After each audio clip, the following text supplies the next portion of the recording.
Hi, I want to talk with you about new supply and how I want to help not have you let it get under your skin. It's a very powerful thing to think about your narcissist being with somebody else the way he was with you. And it can kill. And it forces you, should I contact the new supply? Or maybe the new supply reached out to you and has questions. And should I warn her? Should I hate her? Should I destroy her? Should I be jealous of her? Let me explain something to you. We are bright, powerful women. You don't need to follow him and try to find out what he's doing. You know what he's doing. He's out there doing what you think he was doing. Now, I don't have overlap with my narcissist. We don't know any people in common. Neither one of us are on big social media platforms. He's not on any. I could never find out what he's doing even if I wanted to. And I like it that way. Now, for the younger set, I've seen friends, they overlap. Oh, he friended, followed. Do yourself a favor. Block, unfollow, unfriend, whatever it is that it is on that platform. Because for you to have it constantly rubbed in your face is just him getting to torture you when he's not even in your life anymore. So you may have gotten to a strong point where you said, I'm going to leave him. But you just can't help yourself. I got to know what he's doing. I got to see. Let me talk to this person. Let me look him up on here. No, don't do that to yourself. It's only going to hurt. You're never going to find like, oh, he's alone. He's waiting for me. No. Whatever you think went on, it's that much and worse. One of my girlfriends said to me once, whatever you think is going on, it's never less than what you think is going on. It's never less than what you think is going on. It's usually worse or more than what you think is going on. And no matter what you find or confront them with or whatever, they're never going to tell you the truth.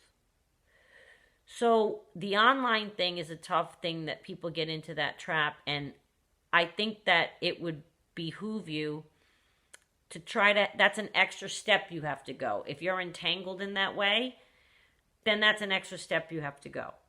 Okay, you've broken up with him now, or maybe he broke up with you, but you gotta cut it. You gotta cut that off. You can't be looking, even if you haven't yet gone no contact with him. And I don't say to people, you have to go no contact. They do say that's the best way, and that is the best way research-wise. And eventually many of us get there. But there's always a period where you'll take his call, and it might be 3 months, 5 months, 18 months, whatever. Some of you have been in these relationships for years. But even if you haven't gone no contact, and maybe you can't go no contact, maybe you have children, you can definitely not have your lives intertwined on social media or computers in every way, shape, or form. That's easy. So that is something that you absolutely should do. And I implore upon you, don't be jealous of new supply. Because let me tell you something. Even if, say, that you find, oh, he married her. And they're together for 15 years. What kind of life do you think she has? Even if she's blissfully unaware and a complete conformist and never challenges him and remains quiet and doesn't say a word, that doesn't mean he's not doing those things to her. So would you want to be her? Would that make you happy? Because just because she might be all of those things doesn't mean he's not devaluing her and having days where he's mean to her and telling her an insult just to make sure he maintains the control. And the more docile she is, probably the worse he is to her.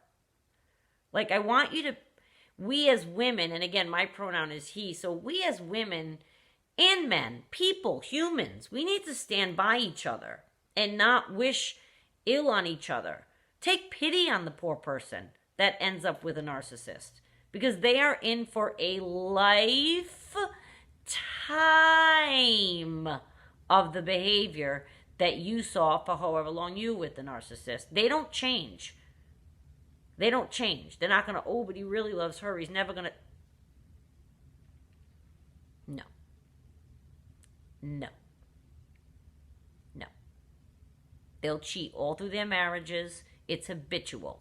They'll cheat with every relationship. They'll lie. You won't get straight answers or straight information.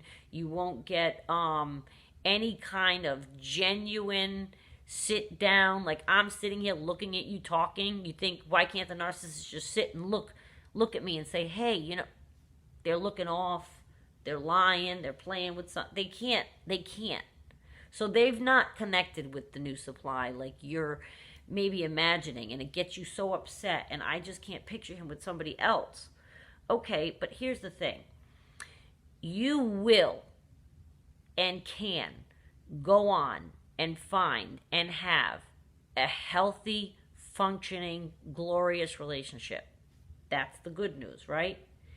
The great news is he can't. He can't. They're not capable of it. I don't care what he tells you. Oh, I found the perfect girl. She's wonderful. You were awful. We're getting married. I don't care what he says to you. He's love bombing her the same way he did to you. And the cycle will start all over again with her just like it did with you. So pity the new supply. And thank God you got out. You got out. And you can now go find someone. Hopefully you'll educate yourself and we don't pick another narcissist. I've done it several times. And now I've learned. So, but you can go forward and meet your Prince Charming, your real Prince Charming. He won't ever have what you can and probably will find in your life once you break free. He can never have that. Never. And you don't need to stay in his life or keep an eye on him to know whether or not he's suffering and going through all of this. You know that he is. It's the cycle they have. Okay? So don't get bothered by the new supply. Don't.